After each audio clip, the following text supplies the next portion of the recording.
Pessoal, boa noite, né? Vamos começar efetivamente, né? Primeiramente, eu gostaria de pedir desculpa, né, a todos que estão aí desde as 19h30 aguardando, né? A gente teve um problema aqui com a transmissão, né? A gente teve um período de chuva, então a nossa rede ela oscilou e os técnicos estão lá na comunicação tentando descobrir o que pode ter acontecido. Mas deu certo, né? Vocês foram pacientes, nos aguardaram e a gente resolveu migrar aqui para o Google Meet.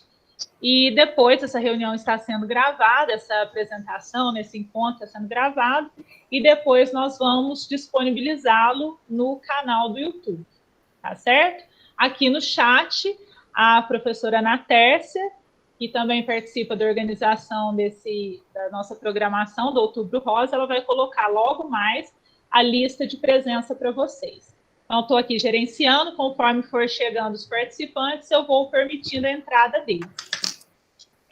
Não me apresentei, né? Meu nome é Clélia, eu sou assistente social aqui no campus Muzambinho, no momento estou como coordenadora geral de assistência educando, e junto, né, a colega Natércia, Milene, professoras do curso de enfermagem e demais professoras do curso também de enfermagem, a colega de gestão de pessoas, Andréia, nós fizemos, né, montamos uma programação no mês de Outubro Rosa.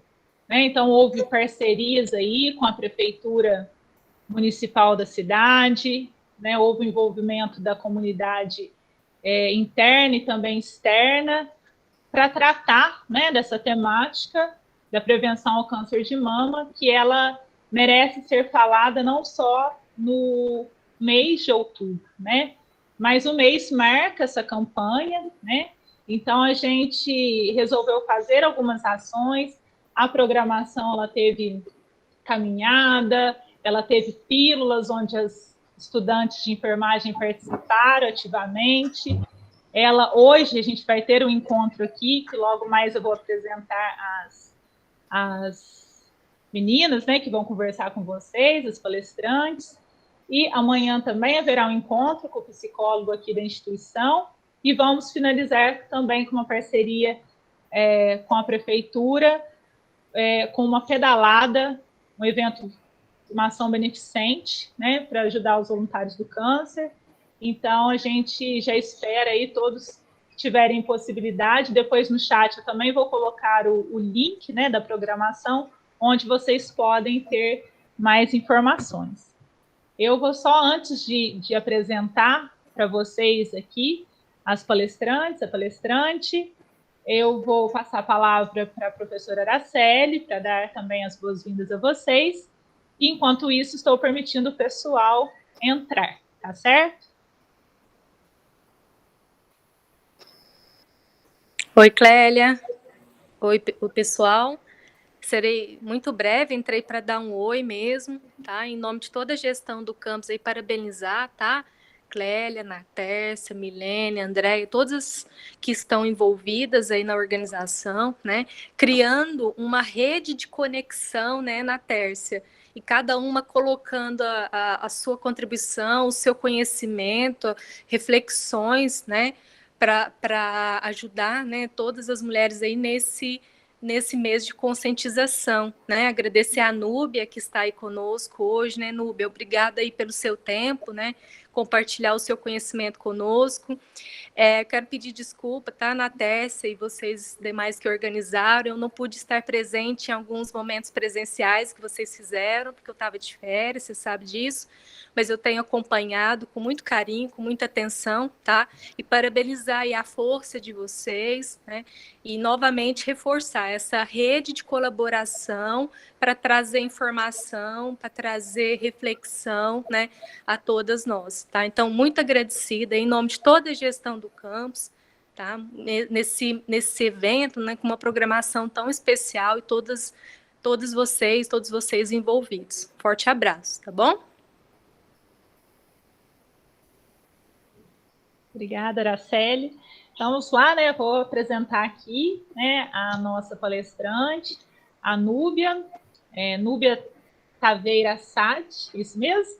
Isso mesmo. Ela palestra Saúde da Mulher, né? A Núbia ela é estudante de Medicina pela Faculdade de Atenas de Passos.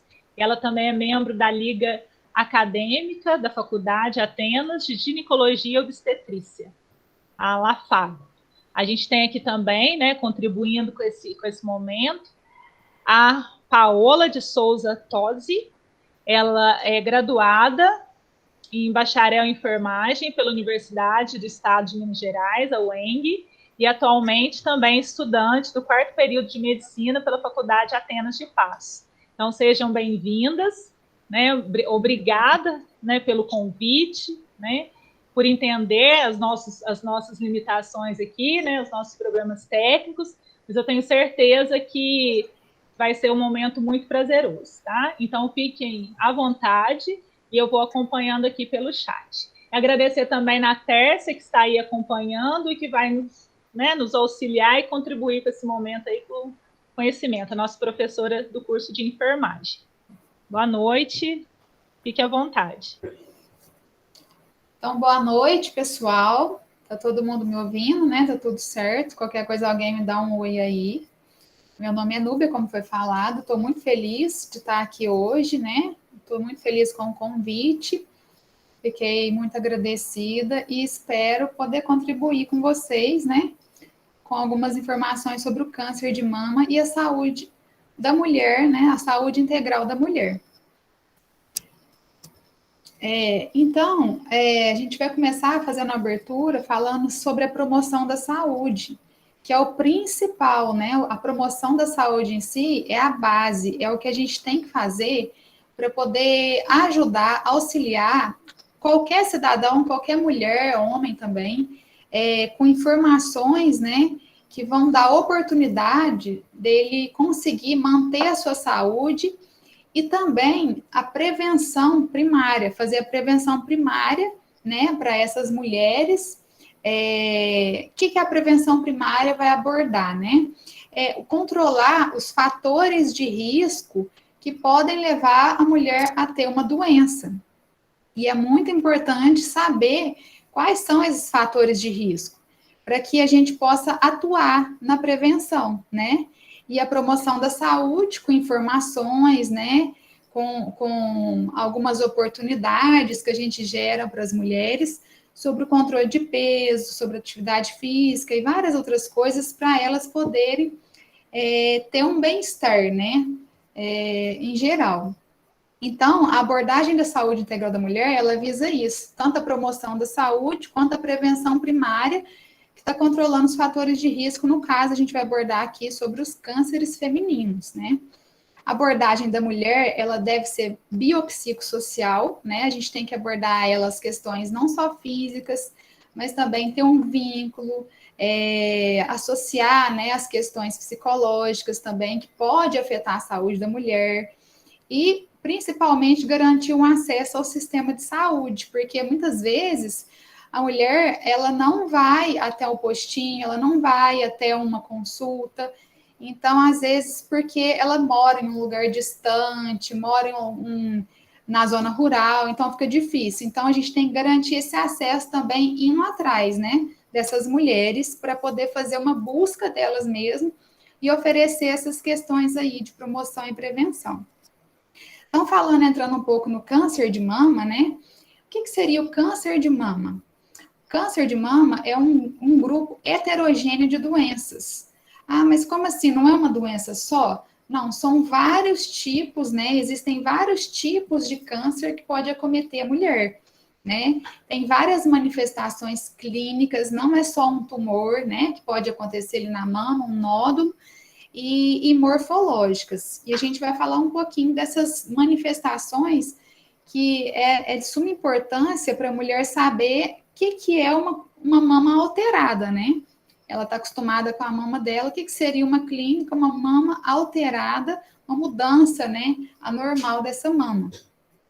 Existem diferentes genes envolvidos, né, que a gente vai comentar aqui, e aí cada mulher tem uma terapia diferente, depende muito do tipo de câncer que ela expressou, ela vai ter uma sobrevida, uma terapia, vai ser tudo individualizado nessa questão do câncer.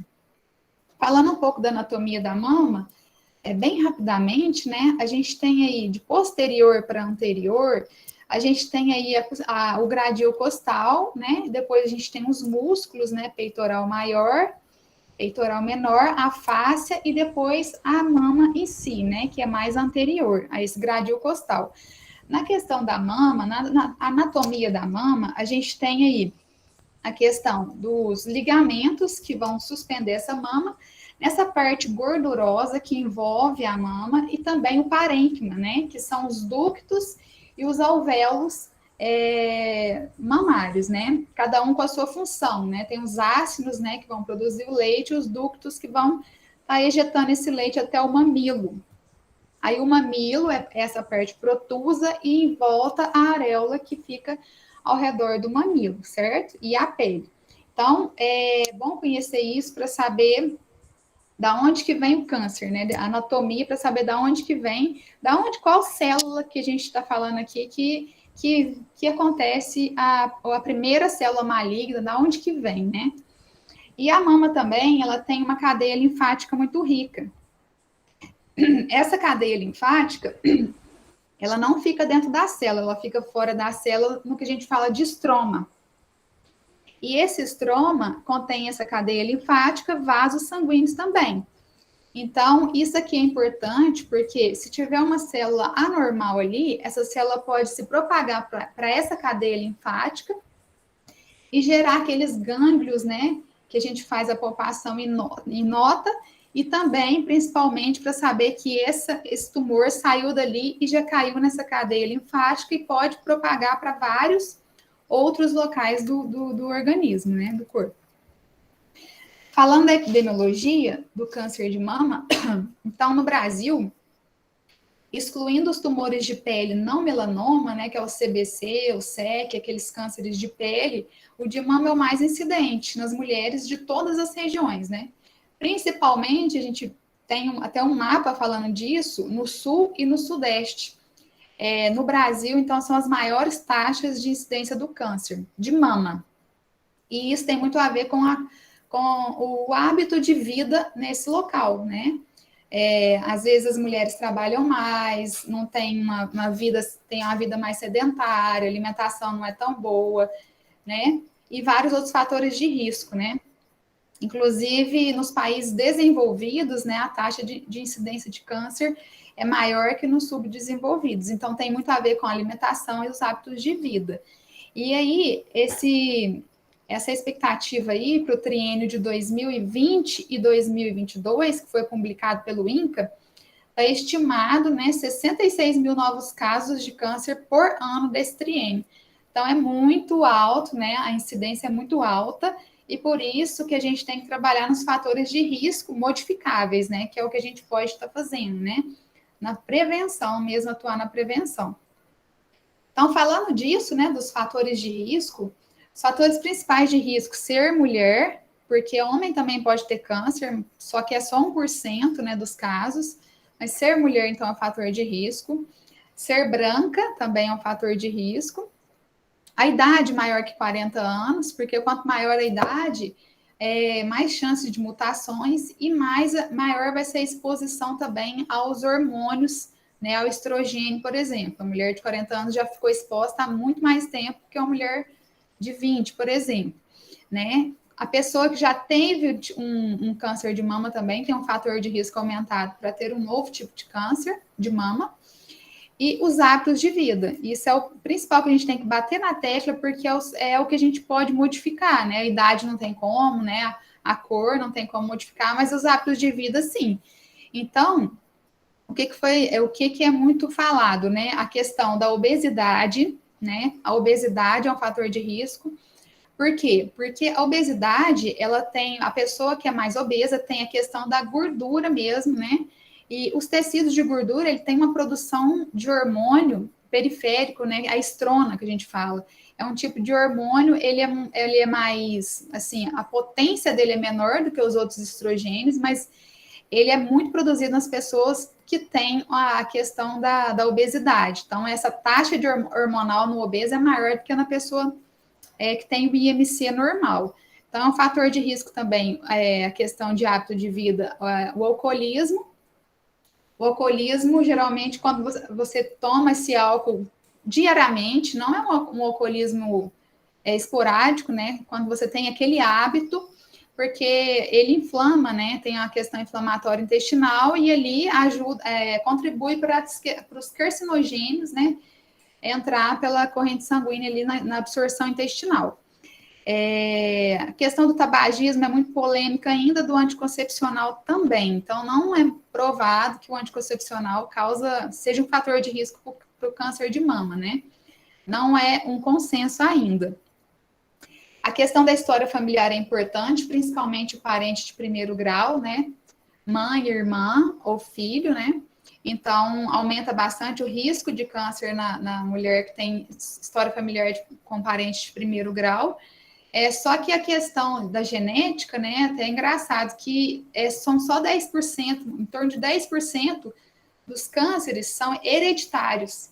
São mutações hereditárias, porque a mutação pode ser herdada, mas também pode ser adquirida, né, com o passar dos anos, com os hábitos de vida, conforme a gente está falando aqui. Então, a maioria não é herdado. A maioria, 90%, é hábito de vida que a pessoa tem e ela surgiu essa mutação depois que a pessoa nasceu com o decorrer do tempo, né? A questão da nuliparidade, são mulheres que não têm filhos, também é um fator de risco. E quando você tem um primeiro filho acima de 30 anos, né? A gestação, ela é preventiva, porque a questão do estrogênio na gestação é diferente, ele diminui e a progesterona é mais intensa. Então, ela é um fator preventivo, assim como a amamentação. Na amamentação, você suprime os hormônios, né? Tem mulher que nem tem menstruação quando amamenta, então também é um fator que protege, né? Assim, da mesma raciocínio é a menopausa tardia e a menarca precoce. Primeira menstruação abaixo de 12 anos e a menopausa tardia, porque a mulher fica muito tempo em exposição dos hormônios ovarianos, né? E a terapia de reposição hormonal, geralmente, assim, quando ela é feita por mais de 5 anos, ela se mostrou também um fator de risco para o câncer de mama. Existem mulheres que têm risco muito elevado, né? Que tem que fazer um rastreamento mais de perto, que é as que têm o parente de primeiro grau, e é importante perguntar também qual que é a idade que seu parente teve o câncer. Se foi abaixo de 50 anos, aí o fator é bem maior do que numa idade, por exemplo, de 70 anos, né? Quando a mulher teve o câncer. Porque quando ela é nova e tem uma questão genética aí mais forte, né? Ou parente de primeiro grau com câncer bilateral nas duas mamas, o câncer de ovário também predispõe, né, ao câncer de mama, e isso em qualquer idade. Se um homem teve câncer de mama também, aí as mulheres têm risco mais elevado, né, da família, e mulheres que têm lesões, que têm neoplasias, que são células que estão distorcidas, que é difícil identificar, às vezes, na mamografia, às vezes, numa peça de biópsia você consegue ver, mas, assim, são essas lesões, essas proliferações celulares também são um risco muito elevado. Para essas mulheres, depois a gente vai falar do rastreamento, tem que ser mais de perto, né? Geralmente é anual. Na história natural do câncer, né? Como que ele surge? O que acontece? De onde que ele vem, né? A gente tem toda aquela anatomia que eu disse, né, dos alvéolos que produzem lá, faz os ácidos que tem a produção do leite ali, depois os ductos que ejetam, né? Então, ali tem um tecido epitelial que é normal, né, que é natural da mulher. Quando tem uma alteração genética, né, um start genético, uma mutação adquirida por hábito de vida, por exposição à radiação também, que eu não cheguei a falar, é um fator de risco, essas células começam a se proliferar, né, mas não muda muito da anatomia ali normal. Elas começam a aumentar, mas ainda é típica da mulher. Então, ela está ali quietinha, mas está aumentando. Aí, depois vem mais fatores ambientais, aumentando o risco, e essas células começam a modificar, né? Elas começam a mudar a estrutura delas, elas começam a mudar o núcleo, mudar a função, e vai crescendo, e ali, em uma célula inicial, a proliferação vira um tumor, que a gente chama carcinoma, já é um tumor maligno, né? Que ela pode começar tanto naquele ducto quanto no lóbulo, né? Então, o mais comum é no ducto que acontece. E depois que esse carcinoma tá ali, ele começa a aumentar e invadir. E geralmente, quando ele invade, a gente fala invasivo, ele já chegou no estroma mamário, que é exatamente onde eu expliquei que tem a questão da cadeia linfática, dos vasos sanguíneos. Ali ele já está invadindo e ele pode, assim, uma questão de uma parte, né, desse tumor se deslocar para esse vaso e chegar em outros locais, né? Então, essa é a história natural. Pode acontecer de o câncer ser muito agressivo e já iniciar no estágio de hiperplasia atípica e carcinoma também. Não necessariamente ele passa por todas essas fases. Na questão do rastreamento, né, do câncer de mama, é muito controverso. Cada protocolo fala de uma coisa. Mas seguindo o protocolo de atenção básica, né, da saúde da mulher, nas pacientes que não têm sintomas, né, nas assintomáticas, a gente faz o diagnóstico com a mamografia, que é o exame, é o melhor exame para detectar tumores, né, e alterações que a gente não visualiza no exame físico. Então, a mamografia, pelo protocolo, ela é de 2 em 2 anos, de mulheres de 50 a 69 anos, certo? E a questão do autoexame de mama e o exame clínico de mama, o protocolo fala que não teve uma melhora na sobrevida com essas atitudes de autoexame da mama e de exame clínico da mama no consultório. Só que isso é feito e é difundido, né? Isso foi o protocolo da saúde da mulher, mas o caderno de atenção básica já fala a favor da mulher conhecer mais a sua mama, já fala também, até o protocolo fala, não precisa fazer aquele autoexame de mama regrado, mas a mulher precisa conhecer sua mama para saber se aparecer alguma coisa que não é o normal, que não é o natural, que seja um sinal de alerta para procurar uma ajuda, né? Pelo menos para saber se aquilo ali é uma alteração benigna ou não. Esse é o protocolo da saúde da mulher, só que a Sociedade de Ginecologia e Mastologia e Radiologia também, Colégio Brasileiro de Radiologia, já fala um pouquinho diferente, né? Geralmente eles já pegam aí a partir de 40 anos, né? De 40 a 70 anos, a 74 anos, nas mulheres de baixo risco, né? Fazendo uma mamografia anual. Isso é da Sociedade Brasileira de Ginecologia, Mastologia e Radiologia. Então, é um pouquinho diferente, mas eu estou colocando as duas vertentes mais para título de curiosidade. Só que as mulheres que têm um exame físico alterado, né, vai no médico de rotina, tem um exame clínico alterado, em qualquer protocolo, alterou, pede, vamos investigar. Então, isso é feito, né?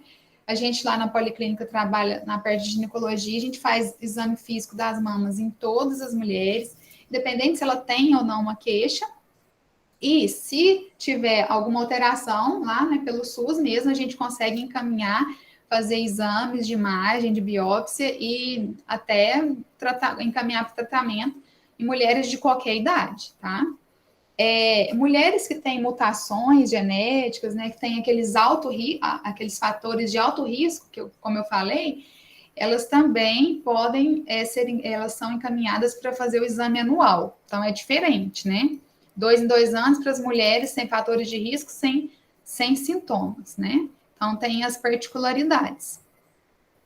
Então, como que a gente faz, né? Como que a gente faz esse diagnóstico? Diagnóstico, a gente é feito com anamnese muito bem feita.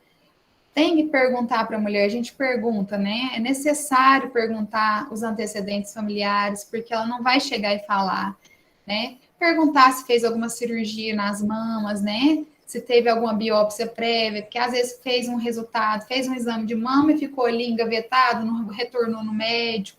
Às vezes ela já chega com aquele exame até antigo, com uma alteração que precisava ser acompanhada.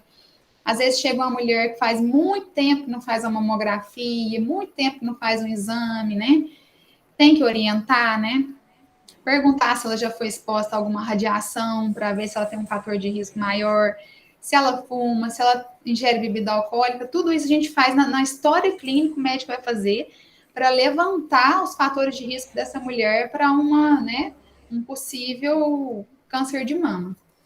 O exame físico que a gente faz, né, além do exame físico geral, que a gente olha o IMC, que também é um fator de risco, a gente faz a inspeção estática e a inspeção dinâmica, né? E é importante saber isso, falar não só para quem vai fazer esse exame, mas para a mulher saber o que a gente avalia. Porque se ela souber o que é alterado, talvez ela mesma consiga ver isso antes do tempo, né? Antes de chegar na consulta do ano que vem, eu vi que tem uma coisa alterada aqui, peraí. Então, eu vou procurar ajuda e vou saber o que eu tenho que fazer, né? Então, isso é importante. Na inspeção da mama, a mulher fica parada, né?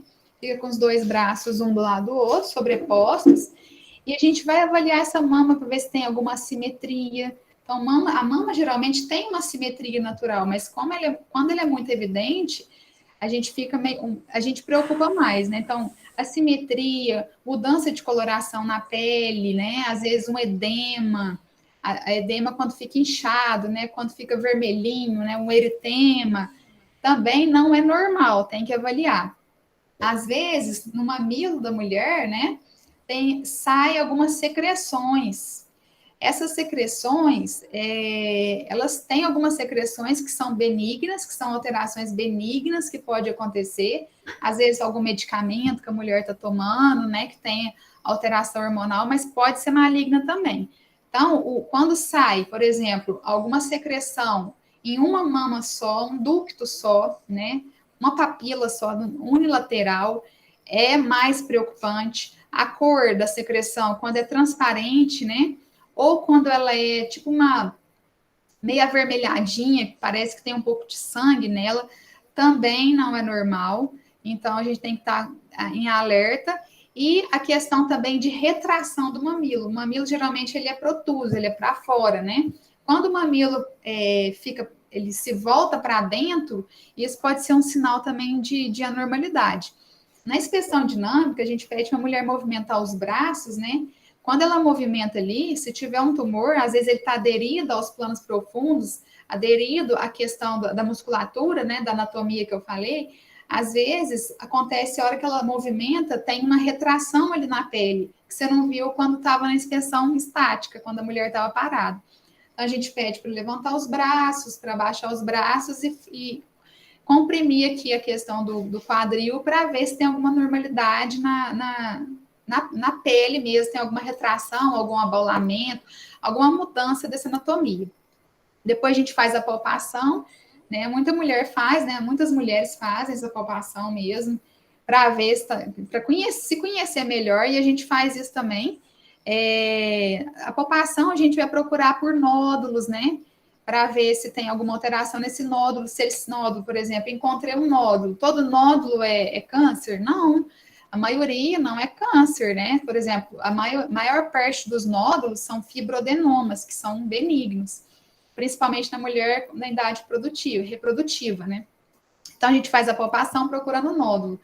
Aquele nódulo mais duro, mais fixo, irregular, né, que é assimétrico, ele geralmente a gente fica mais preocupado, né?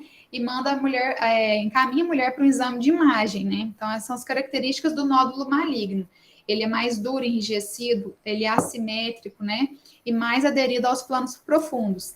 E também a palpação das axilas, né? Para ver linfonodos, né? Que geralmente pode acometer linfonodo também, pode gerar aqueles gânglios, né? Debaixo da axila, tanto da axila quanto aqui perto da clavícula, né? Os supras e infraclaviculares, né? Então, tudo isso a gente tem que ser avaliado. O quadro clínico do câncer de mama, o que acontece quando a pessoa está com um câncer de mama? Às vezes, muitas das vezes, ele é assintomático, a mulher não tem nenhum sintoma, nada. Ah, eu tô bem, não tem nada. mas às vezes pode ter, né?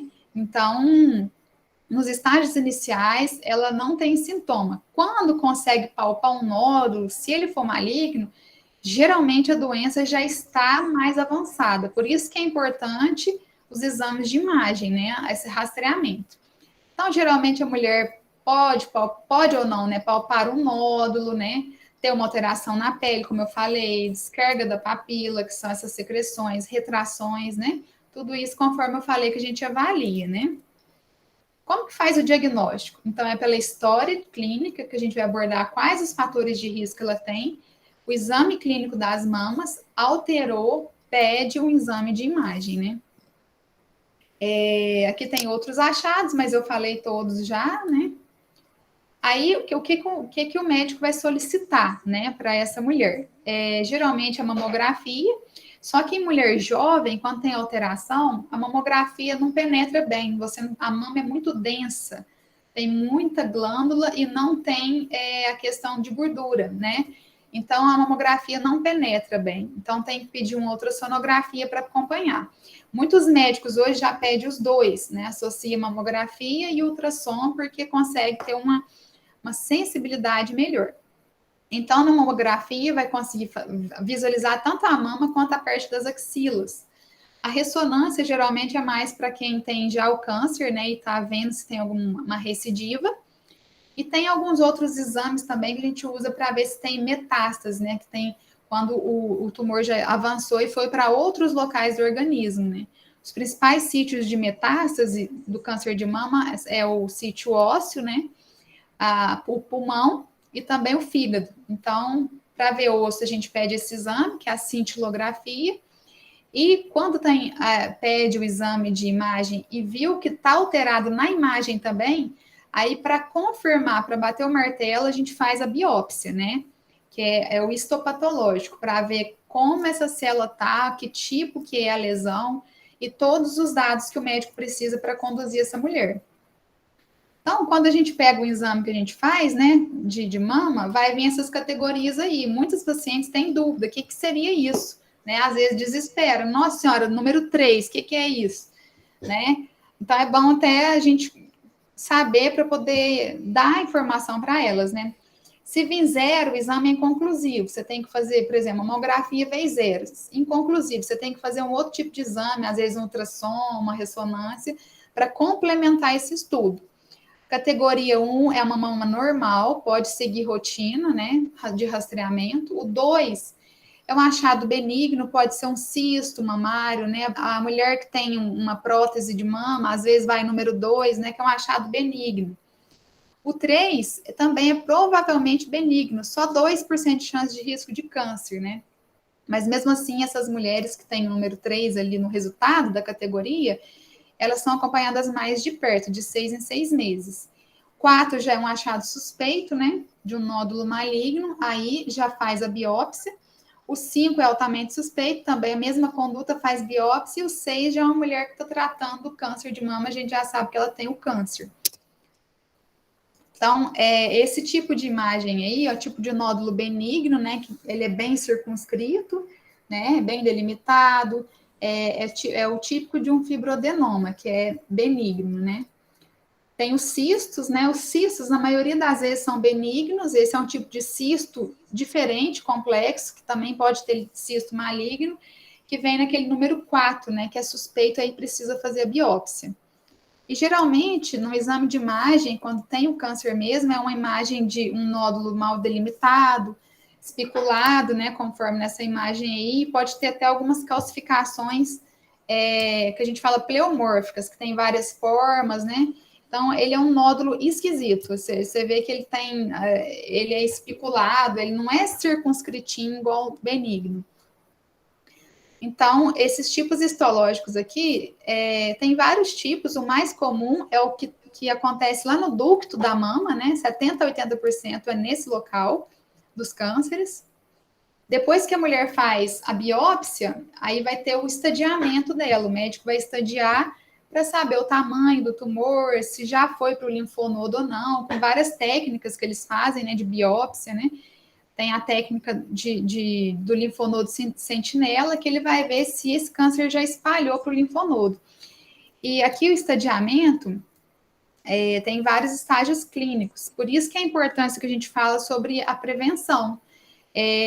Se você tiver no estágio clínico inicial, a chance de cura é muito grande. Mas se você tiver, por exemplo, já avançado, com metástase, a gente nem fala em cura, a gente fala em tratamento conservador. Vai dar medicação para controlar a doença, né? Mas nem faz a cirurgia. Então, isso é muito importante frisar, o acompanhamento mesmo, porque tem muitas mulheres que ainda não fazem o rastreamento, né? Então, como que é o tratamento? O tratamento é cirúrgico quando não tem metástase, como eu disse, né? Faz a cirurgia, tem vários tipos de cirurgia, né? Para retirada desse tumor, mas o importante, assim, frisar é que é feita cirurgia, dependendo do jeito que tá, né? É muito individualizado, né? Depende do estágio clínico, vai fazer uma quimioterapia, uma radioterapia, né? Tem várias medicações novas, né? Tem medicações que a gente fala que é alvo dirigida, né? Faz a análise do tumor daquela mulher, vê qual que é a mutação que ela tem e tem um remédio para aquela mutação, né? Mas o que eu quero frisar aqui do tratamento, que esse tratamento, a hormonoterapia, terapia-alvo, não vou me aprofundar muito nisso, mas o que eu quero frisar aqui é que o tratamento mexe muito com o psicológico da mulher. Então, quanto mais cedo, mais fácil até a cirurgia. Vai tirar, às vezes, só o tumor, às vezes vai tirar só um quadrante. Se a cirurgia, se o estágio for avançado, ela vai ter que retirar a mama, a auréola, a papila, né? Vai ter que retirar até o músculo peitoral, vai ter que retirar até os linfonodos dela. Então, isso impacta muito na questão psicológica. Então, frisando, né?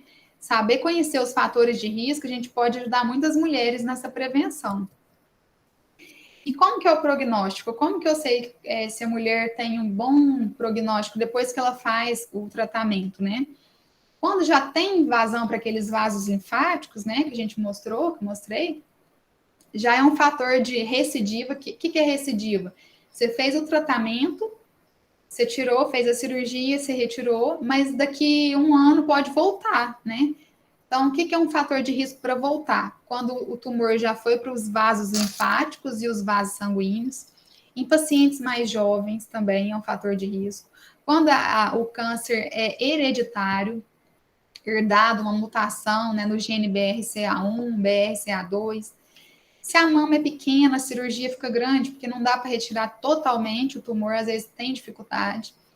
Os linfonodos positivos depende muito do tipo de câncer que a mulher teve de mama, né? São vários tipos de câncer que a mulher pode ter. E também a questão dos receptores hormonais, né? Se a mulher tiver um receptor positivo, tem um tratamento específico para ela e é melhor. Então, a sobrevida em 5 anos, né, que a gente vê nos estágios 0, né, que ela foi lá, tinha um carcinoma ali bem quietinho, retirou 100% de cura, né? Estágio 1 também, 100% de cura, quando está um pouquinho mais avançado, mas retirou. Então, já passando para o estágio 4, quando tem a metástase, só 22% de chance de sobrevida. Então, a mensagem que eu deixo aqui sobre o câncer de mama, já para finalizar, é a mulher saber o que é fator de risco para ela. O médico falar isso, o enfermeiro falar isso, o técnico falar isso. Olha, você tem que fazer isso, mas não é só para você tem que emagrecer, não é só para você se sentir bem, não. Você vai prevenir muita coisa. Você tem que maneirar com a bebida alcoólica, não é só para isso. Você pode, né? Você pode evitar muita coisa com isso. Então, e também fazer o rastreamento para pegar no começo. Então, essa é a mensagem que eu deixo sobre o câncer de mama para vocês. E agora a Paola vai falar sobre o câncer de colo de útero. Muito obrigada, pessoal. Oi, pessoal, boa noite.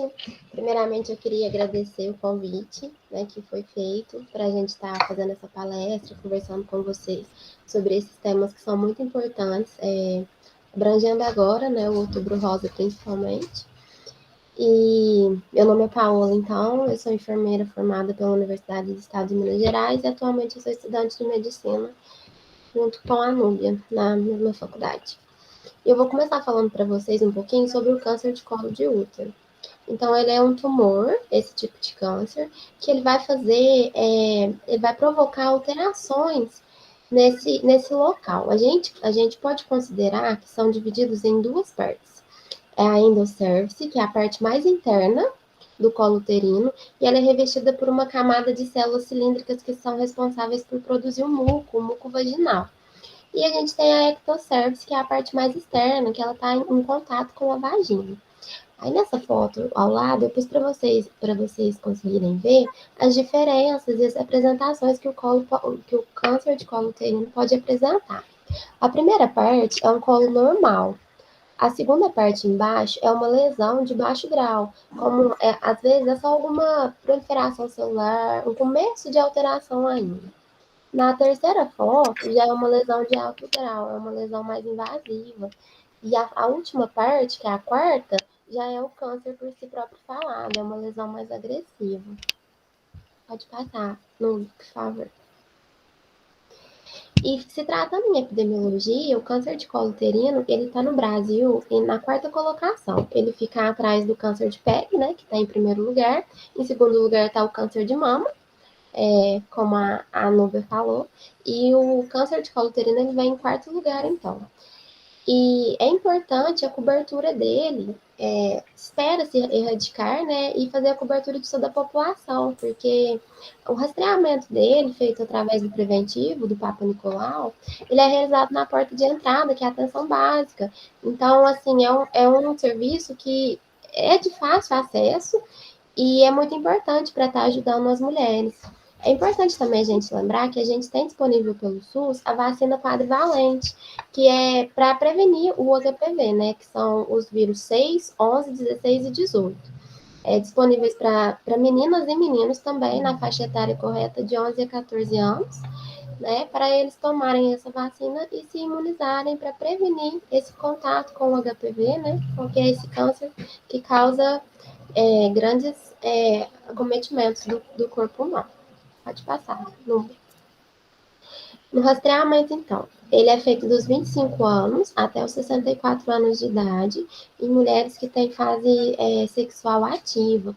Só que o Ministério, ele abordou agora uma nova técnica que se a pessoa ela tiver 2 exames consecutivos negativos, ela pode fazer o próximo Papa Nicolau preventivo daqui a 3 anos. Porque esse câncer, ele demora um pouco para aparecer, as células demoram um pouco para se multiplicar e manifestar. Então, se a pessoa tem os 2 últimos exames negativos, ela pode ficar 3 anos sem fazer.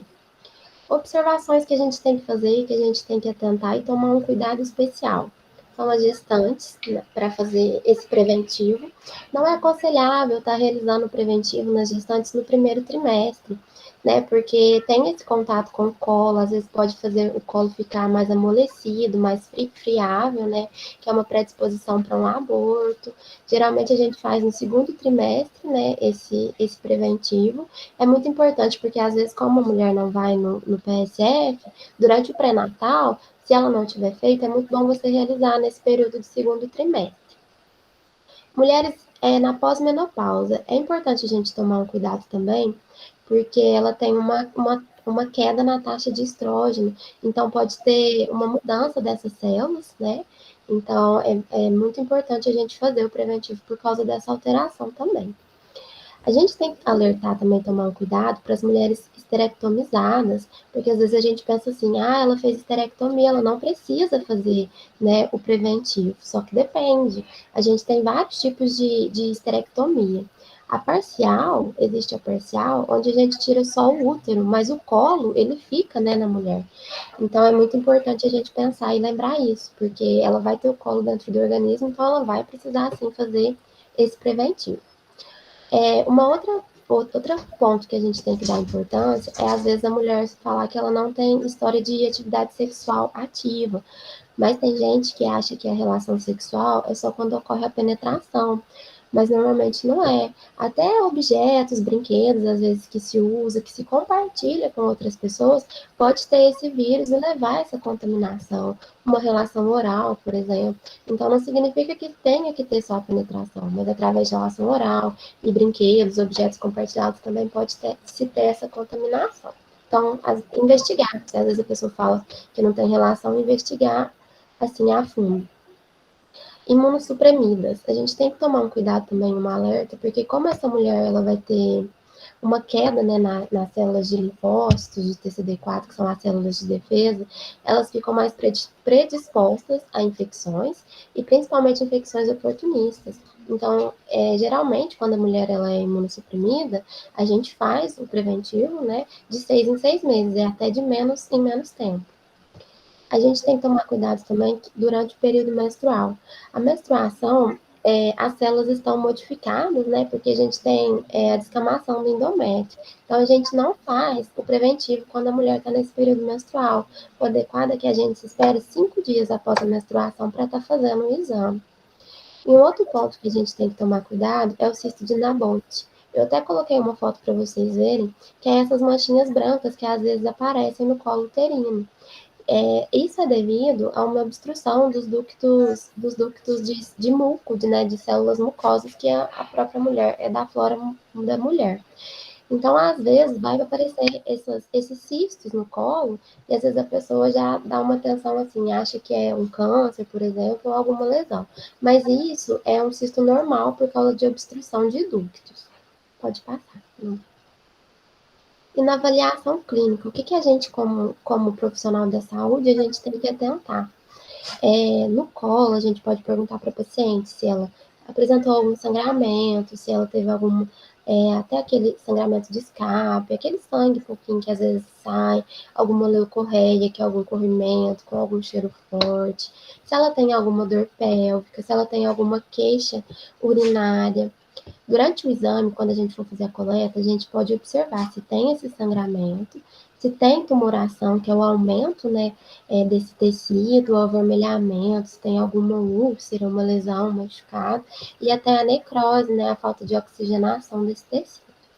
E também no toque, pode-se perceber, pode-se sentir alguma alteração na forma do colo uterino, desse tamanho, se ele vai estar mais aumentado, mais inchado, a consistência dele, se vai ser um colo amolecido ou um colo mais adurecido, né, por causa desse tumor.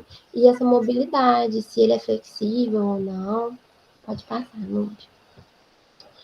O primeiro passo que é importante nesse contato com o paciente é saber o motivo do contato, porque às vezes muitas pessoas vão fazer o exame de preventivo por prevenção mesmo, mas às vezes essa paciente ela tem alguma queixa, às vezes ela está indo lá para fazer porque ela está associada com algum corrimento, alguma dor, alguma dispareunia. Então é importante a gente perguntar e saber o real motivo dela estar indo, não só por prevenção, mas investigar a fundo. Durante a anamnese, a gente faz a avaliação da idade, para ver se ela está dentro, né, da faixa etária dos 25 aos 64 anos. Se ela fez realização prévia de exame citopatológico, há quanto tempo que foi esse anterior? Porque se ela tiver 2 negativos, ela pode ficar 3 anos sem fazer, lembra? Se ela fez alguma realização de exame intravaginal, um ultrassom transvaginal, por exemplo, né? Porque nesse ultrassom se faz a utilização de preservativo e de gel lubrificante, então faz alteração das células. Então não pode ser preventivo quando acontece isso. Se ela fez uso de lubrificantes, espermicidas ou os medicamentos como pomadas vaginais, a gente tem que atentar a isso, porque se a paciente fez utilização, não se pode realizar o preventivo também, porque tem modificação das células. Perguntar se ela teve relação sexual com preservativo. Gente, frisar aqui que é muito importante sim o uso do preservativo para evitar, né, a transmissão de IST. Porém, no preservativo como tem o lubrificante que faz fazer alteração nas células do colo do útero. Então, se a mulher teve uma relação sexual com preservativo, é importante deixar passar 2 dias para poder fazer esse exame citopatológico dela depois. Perguntar os antecedentes obstétricos, né? Se ela já teve algum problema, se ela já precisou fazer alguma cirurgia, se ela tem alguma infecção, principalmente alguma sexual ativa, né? no momento, data da última menstruação, porque se estiver menstruada não pode fazer o preventivo, se ela tem corrimento vaginal, se ela tem sangramento pós-coito, tudo isso a gente tem que perguntar antes de realizar o exame. Pode passar, né? E aí a gente tem as inspeções, né, estática e dinâmica. É muito importante a gente avaliar os órgãos genitais externos da mulher, porque às vezes o câncer, ele acomete muito o colo, mas ele pode apresentar alterações também nos órgãos genitais externos, por exemplo, um edema, um avermelhamento, um inchaço, né? Então é muito importante a gente avaliar esses órgãos externos também. E durante o procedimento, explicar para a mulher como que vai ser feito, às vezes é a primeira vez que ela está fazendo, preencher a requisição, né, que é uma requisição do Ministério da Saúde, onde a gente preenche com todos os dados da mulher, e é muito importante a gente fixar o número da lâmina nele, porque não vai só o nome da mulher, vai a numeração também nessa lâmina para laboratório, para fazer o exame citopatológico e estar identificando essa mulher. E é importante na coleta a gente observar o aspecto do colo, né, realizar ela conforme padronizado pela atenção básica, observar se ela tem secreção, se tem ulceração, se o colo é friável. Informar também, muito importante, que após a realização pode ocorrer um pequeno sangramento, porque às vezes a mulher chega em casa, vai no banheiro, ou olha na calcinha, tem um pequeno sangramento e assusta. É importante a gente falar, porque como às vezes a escovinha ela é um pouquinho invasiva, a gente tem que falar que pode ocorrer sim um sangramento.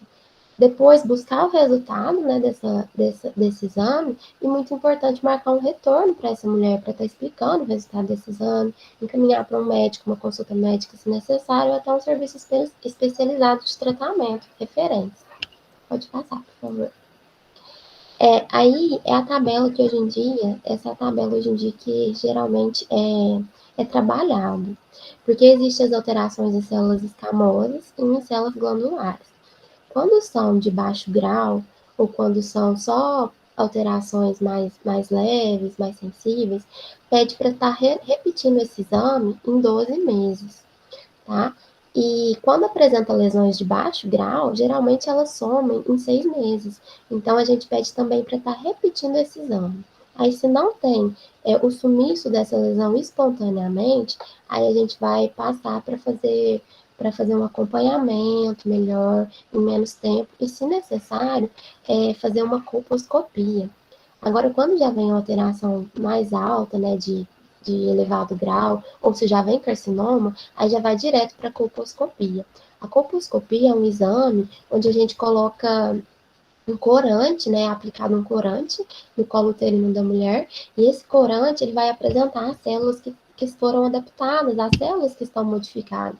Aí é mais acessível para fazer uma biópsia, né, porque é melhor visível, e é feita uma biópsia, e começa assim o tipo de tratamento específico para a mulher.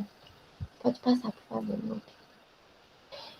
É muito importante também a gente destacar a necessidade do acesso à mulher, né? Da gente estar fazendo essa prevenção e esse atendimento, principalmente para essas mulheres na faixa etária, mas a gente tem que pensar que a área da saúde é uma área muito ampla e que não deve só esperar, por exemplo, a mulher chegar até nós.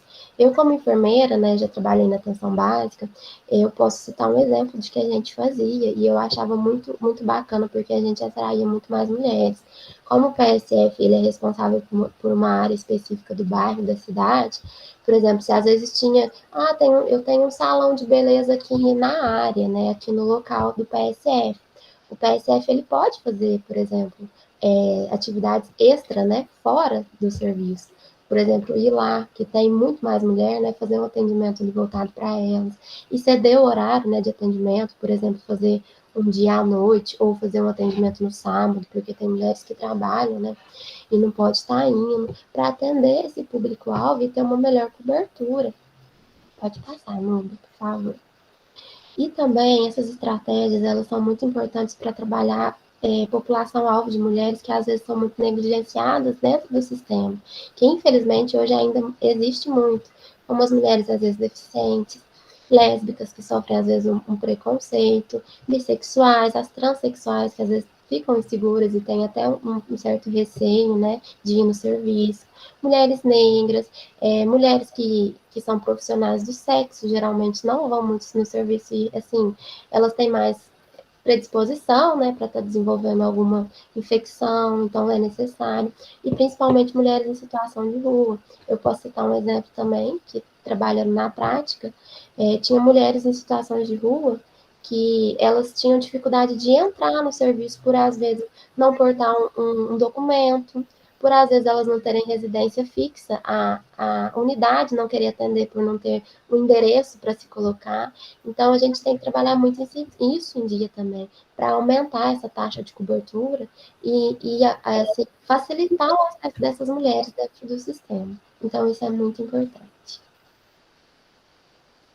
Essas são as nossas referências, baseadas, né, no que a gente trouxe para vocês.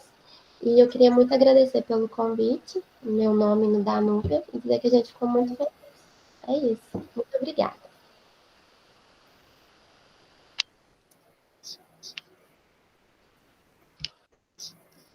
Obrigada, Núbia. Obrigada, Paola. Né? Pessoal que está aqui acompanhando, né? Se quiser colocar no chat, se tiver alguma dúvida, a gente está acompanhando aqui, né? Natéria, você quer falar um pouquinho? Só agradecer, viu, Núbia, Paola. Eu sei o tanto que a agenda de vocês aí é apertada com os estudos, prova, atendimento em policlínica. Nossa, é imensurável, assim, a satisfação e o prazer de tê-las aqui conosco hoje. Já vou deixar, né, Clélia, convite para o ano que vem. Já pode, né, gente? Já deixa o convite, porque aí aqui tá gravando. Pode. Vem aí, não tem jeito, a gente manda buscar, né?